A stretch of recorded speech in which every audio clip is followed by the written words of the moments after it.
you just want to tap it. Good one. Oh, that's cool. Can I hold one of them? Water is life. Oh. Water is life, not just for these fish that were so interesting to me growing up, but I think as I learned more and more about ecosystems and learned more and more about the nature of how all aspects of our culture depends on water. Needing drinking water, but also just recreational, spiritual. All those ways in which people like me that are recharged by being out there on the river fishing, that all depends on healthy aquatic ecosystems.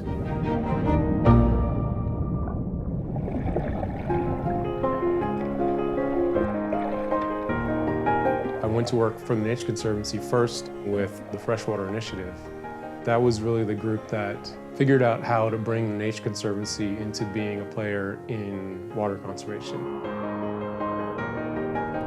But this was an organization that wasn't just a fire-breathing environmental organization trying to save rivers for fish, but recognized it was about people and nature.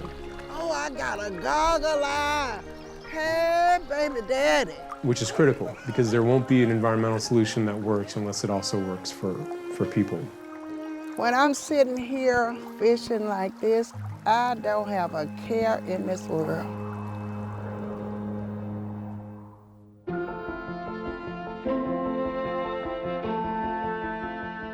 I knew of some projects that these old guys had done in Texas, protecting these critical aquatic habitats.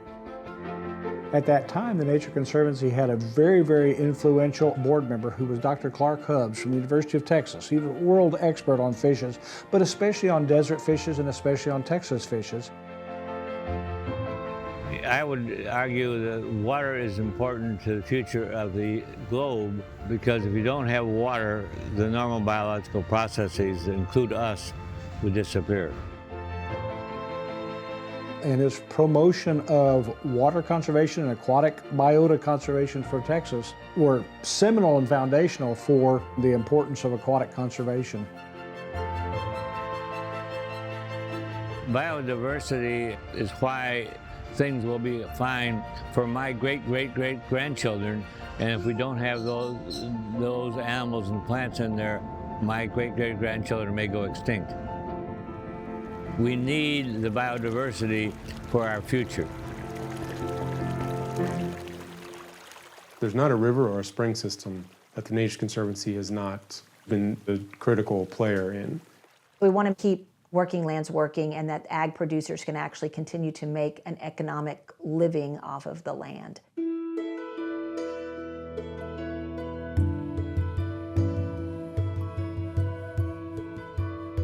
So we're really just trying to explore what we can do. How to drive more efficient use of water and drive some of that water that's already permitted for environmental purposes.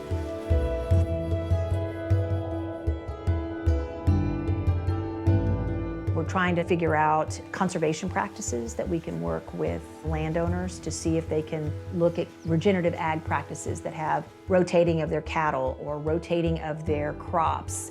If there's ways that they can reduce their water use. Whether it's for paddling a kayak on the Devil's River, or whether it's maintaining the globally significant agriculture in the Rio Grande farther downstream from there. There are reasons we care about these things.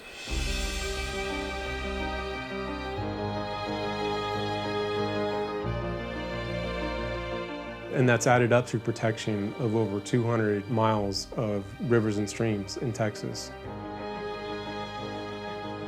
All of which is critically important to ecosystems that both people and nature depend on.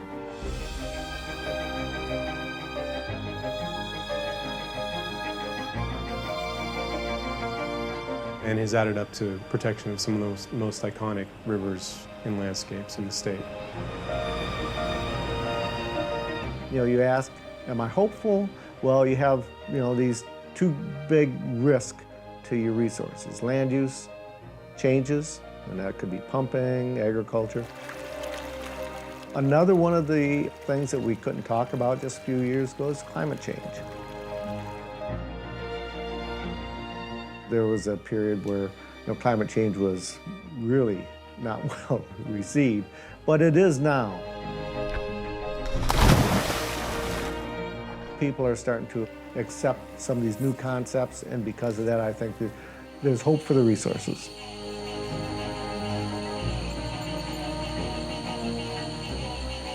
And there are places where we can work with the constituents, with the agencies, with, yes, even the politicians to develop the will to do it right.